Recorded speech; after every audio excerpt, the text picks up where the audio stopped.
Hello everyone, this is CJ Novo 992 and today we're back for another brand new video, and as you can see we're slowly on the mend, but as you can probably hear we're not quite there yet as we're still a little bit under the weather, but there's no time to sit here and feel sorry for ourselves. We continue, we rock and roll, and we take a step away from the transfer speculation, we move away from the Rangers rumours, we move away from stalking Todd Cantwell's Instagram story consistently to see if there's anything blue in the background, and if that is a hint, we move away from all it, people, because there's a game upon the horizon that right now, as it stands, where we are in the season, it's probably our most important game going into tomorrow, as we have a massive semi-final and against familiar enemy. And a familiar enemy is probably the right term, people, not only in the terms of the fantastic rivalry, one of the great Scottish rivalries, Rangers versus Aberdeen, but where we are right now. What are we? 3 weeks off? Just maybe a day or two in between that from what was a truly incredible game where these two teams met and they had one of the most talked about games of the season. So familiar in all aspects, ladies and gentlemen, and because of that, because we have spoke about them just 3 weeks ago for a preview video, we're not going to do the sit down breakdown of this Aberdeen side and talk about league positions and everything like that. What we'll do is discuss what they've done since we have played them and a couple key things that I think we need to actually talk about ahead of the actual game that impacts the game tomorrow. But for those OCD like me and that don't like change, don't worry, we're still going to start off with the opposition and then work our way to the good stuff, which is of course the Rangers news, where there is some things we actually need to discuss in that as well. But starting off with Aberdeen then, shall we? What have they been up to since Scotty Arfield saluted his way to 3 points and sitting Jim Goodwin doing? Well, ladies and gentlemen, did they take the passion, the drive, the intensity that they showed for 94 minutes in that game before falling away to Rangers' forward line and, of course, Scott Arfield? Did they take the bumps? Did they take the bruises? Because, let's be honest, they were good in that game. Despite how poor they've been that season, they were very good for a large majority of the game. They just lost it at the end. But did they pick themselves back up? Did they take all the frustration of losing that way to Rangers and unleash it in to the next opponent? Nah.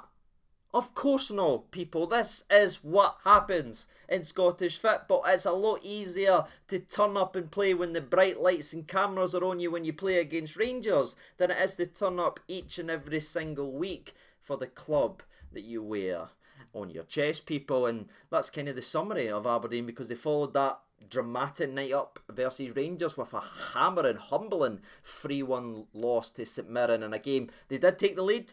They did get a man sent off, but they did completely fall away, which again started to frustrate the fans, because yes, they got a couple happiness and nice wee claps and we nearly bet Rangers awards and everything like that, but they have been frustrated with a lot of what Aberdeen have been doing this season, and you can see why, because they got beat off St Mirren, then in the next game they got beat off Kilmarnock, who again are near the bottom of the league, and then after that, people, they drew with bottom of the league Ross County 0-0, people.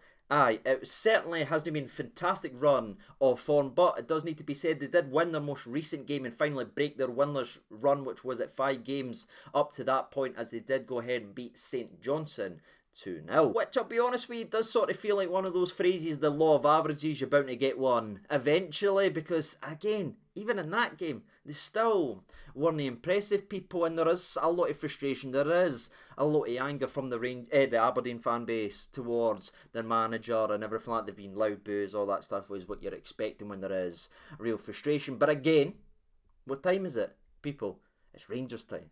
Everybody gets on the same hymn sheet and everybody gears up and gets ready to go. So, I know I say this every time we play Aberdeen, but the proof's in the pudding, people. If you look at our run, our recent form versus Aberdeen, it isn't great, people, right? They always show up versus us. They have frustrated us. Us took several points over us over the last couple seasons, and not only is recent history on their side, if you want to look a little bit deeper, if you want to get to the old lore of Scottish semi-finals versus Rangers and Aberdeen, it's 3 people playing.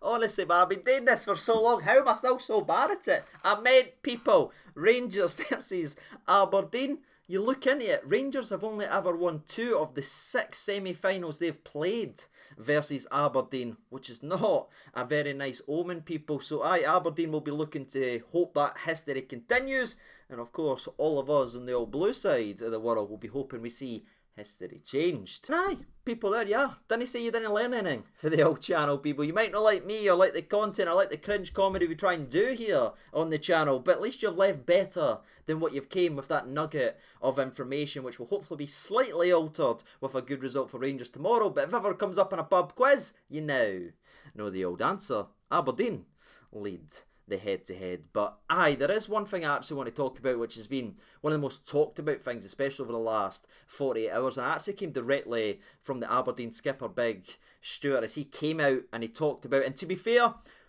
it's kind of journalism that keeps probing everything, because they're talking about the Rangers strikers, because obviously he's a big centre-half and everything like that. They're talking about the Rangers strikers, and they start talking into it, and then he starts giving a wee bit more information, and it ends up saying he rates both players, both Morelos and Čolak, but he knows which one he thinks is a better player, or he knows which one is a better player. And after a wee bit of probing for the media and that, he does eventually answer, and he comes out and he says that he thinks Čolak is a better forward, and pretty much he would much rather play against the likes of Morelos, which has absolutely added a bit of spice to this game, because not only is the Aberdeen fans absolutely raging that you say that, because again, I know some people will maybe try and defend certain things, he was just answering a question, but you never ever give the opposite, the guy across for you, motivation, any more motivation to beat you, people, alright? It doesn't matter what you're doing in life, the guy across for you, the guy's gone for the same promotion, didn't give him any motivation, and that's what Big Stewart's done here. But I also think it from this way is, he's picked the wrong player, because he's went ahead and picked the actual guy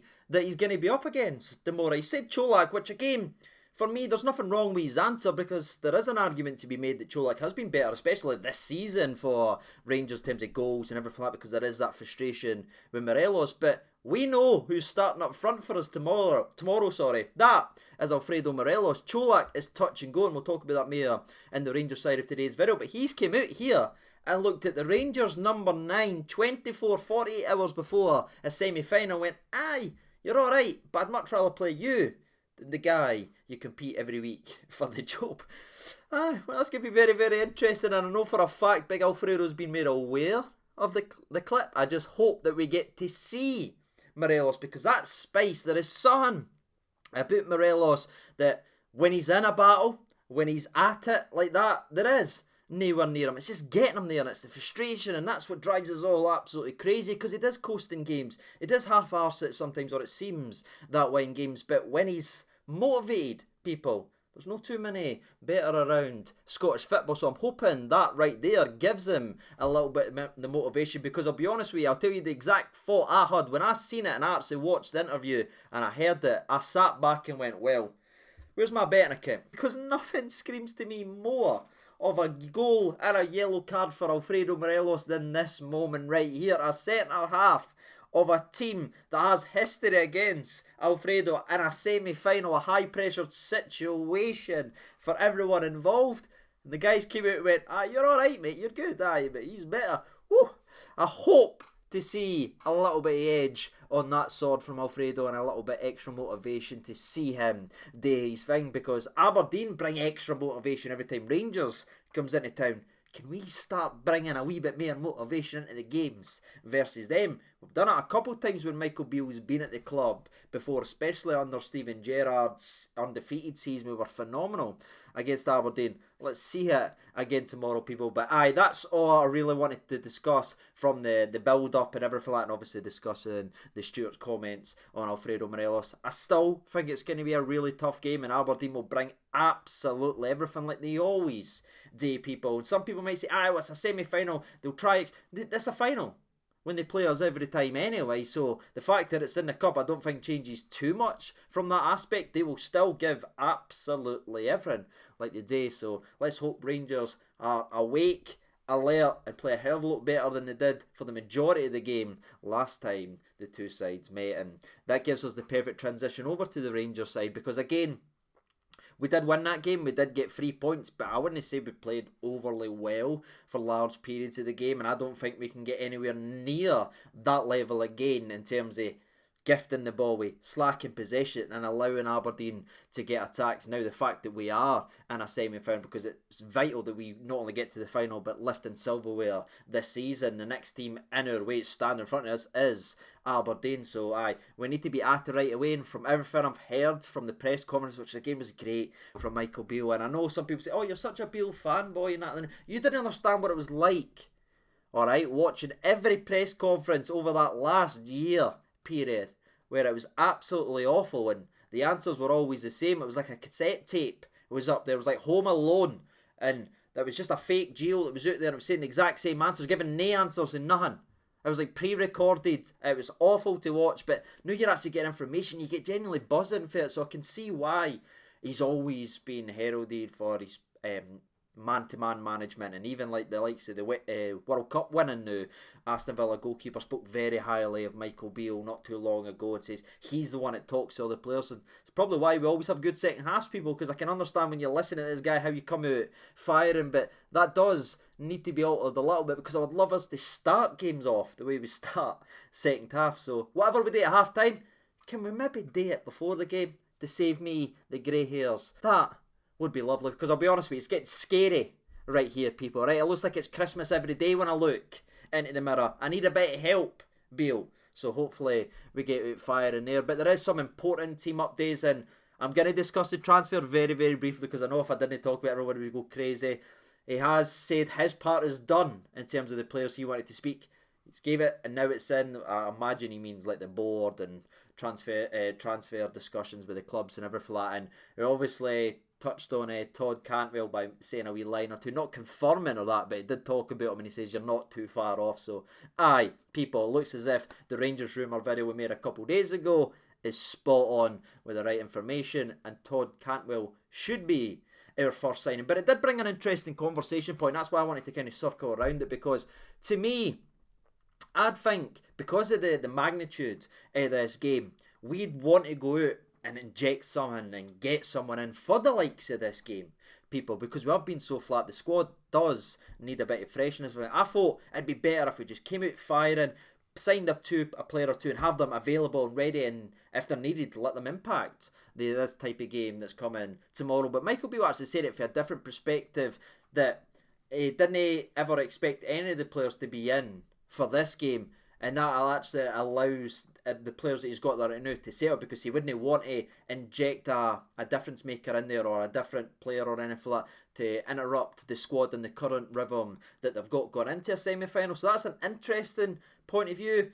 But again, for me, I'm just a bit frustrated, because I just look at the club, I'm like, this is the type of game you make signings for, people, you know what I mean? No like Stranraer away in the cup or something like that. This is the games right here, semi-final, get them in and let's make some differences. But of course we won't have any new players for tomorrow's game, but it shouldn't be too much longer than Monday, Tuesday. I just hope it's more of a celebrationary announcement rather than a, oh no, everyone's raging at us, let's fire out the signing right now type announcement, if you get my drift. But there has been some conversation about how we're going to line up and everything like that, so let's give you the latest injury updates regarding the actual squad, because there has been positive updates regarding John Souttar, who is ahead of schedule and looking good for the actual St Johnstone game, which is massive and great to hear for the big laddie. And also the fact that Cholak, who did come off at half time in the most recent game versus Dundee United, who we all thought was ruled out in this game, is actually touch and go as we currently record today's video. So I think there is a chance to bring him off the bench, and this might be just me using like that part of my brain where I think I'm in the Truman Show and I think that everything's connected and everything works together. But do you know, just think, everyone's talking about Morelos, right? Everyone's talking about Cholak because he went big Stewart. Not one person is talking about Kamal Roof, who again, Michael Beale said he's fully fit, ready to go, looking in the best shape he's looked in for a long time. Imagine, people, if the difference maker tomorrow isn't Morelos or isn't Cholak, it's wee Kamal, because we're all talking about Morelos being motivated. Roof wasn't even mentioned, people, and he's got one of the best goals to game ratio players a Rangers player has ever had, people. So I would love Kamar to have an impact in some part of the game, and using my old movie brain logic, it should be him, coming tomorrow. And last but not least, especially for players and involvement, just to address everyone's questions about Alex Lowry, because there was this BS rumour that was kind of going around that he was going out on loan to Ross County and everything like that. Michael Beale was not only rubbish that at the press conference, but actually spoke about why he's not been featuring. And I've replied to a couple of comments over the last week or two or anything like letting people know, but it's because he did pick up another slight issue after the Motherwell game. He did make his return the other day and ended up scoring a hat-trick, but again, he's at that stage where the level he's playing at, man, it's like Michael Jordan playing up me. You know what I mean? 1v1, that's what basically he's doing at that level. It's far, far too easy for him. He's strolling the game, so he does need that step up, and it was great to hear Michael Beale talk about him and the other player, Robbie McCrory, in terms of getting opportunities and getting chances being around the first team. So, people, now not only can you all relax about Alex Lowry, the reason you've not seen him is because he picked up yet another injury, which I hope he actually gets behind, because the laddie's just really racking them up right now. Everyone's laughing or mocking, saying, oh, you're signing this guy, he's got an injury record, play Lowry. Lowry's got a worse one in terms of injury records right now, so hopefully he can just get that run behind them and stay injury free, because what a talent the young man is. But he definitely will be staying around the first team along with Robbie McCrory, as Michael Beale again has said he's willing to give him a chance to win that role. And that's what I want to talk about very briefly and lastly, people, regarding our goalkeeping situation, right? Because it is so dire, it is so bad. You know, McLaughlin and Alan McGregor, if you look at them per 90 this season in the SPFL, they rank 4th and 5th worst in the entire league for save to shot ratio, people. That's horrendous. Now, McLaughlin's got maybe the shine of having so many clean sheets and everything like that, but when you actually look at the save to shot ratio, it's embarrassing. We're getting nothing for our goalies, and that happened last year and cost us loads of points, and it's cost us points again this season. So it's no wonder that Beale's looked at that and already changed his tune after 3 weeks, because wasn't it too long ago he was talking about loaning Robbie out because he was happy with his goalkeeping situation. Now 3 weeks into the jobs, 4 weeks into the job, he's went, I'm actually going to give young Robbie an opportunity, and its stats are all there. Our goalies just aren't making save. They're making 56 and around 55%, and that's not even like a line or a Rangers jab either, by the way. That's the percentage that they're actually making of shots on target. It's bogging, man. So I'd love to see Robbie get his opportunity, and I'd give everything for the laddie to take it. Now again, I'm not sitting here saying he needs to throw him into the deep end more up, because that would be an extremely ballsy call, but see, when you actually think about it and you take your heart out of it and everything like that, would it be any worse than going in playing a McGregor or playing a McLaughlin where they both stand right now? Because it's no a blip, it's no a bad bitty run, it's no just this season. If you look this season and last season, where both the goalkeepers sit in terms of shots to saves, it's genuinely embarrassing. So maybe it is time for a mental call like that and just throw him right into the deep end. So watch out for that tomorrow. Again, I'm not expecting it, but if it does happen, I'll be pretty damn excited. And that's really all I've got to say. I could sit here and tell you what Rangers need to do, but we all know we need to win the game. We need to play better than we played before, and now that we know that Cholak is touch and go, I think it's quite clear who will lead the line tomorrow, and Alfredo Morelos. And again, I wouldn't forget about Kamar. I know everyone's frustrated in terms of his injuries and everything like that, but if there's one coaching staff and everyone that's got the best out of him in a Rangers shirt, it was when Beale was here last. So let's see what Beale can do with Kamar, see if he gets any more of that magic. And that's all I've got to say, ladies and gentlemen. Very, very excited about tomorrow's game. What about you? Let me know your thoughts and opinions down there in the old comment section below. And as always, give me your prediction, because I need a bit of positivity, I need some excitement, I need your actual thoughts. So what you thinking about the game? I'm thinking Rangers 2, Aberdeen 0. I don't know why it's been in my head all week. I know everyone expect me to go 2-1 there, but Rangers 2, Aberdeen 0. Cheeky clean sheet. Why no, people? Maybe a great save by Goulton. You never know these days. And until tomorrow, ladies and gentlemen, I've been CJ92. Thank you so much for watching. All the best, and bye-bye.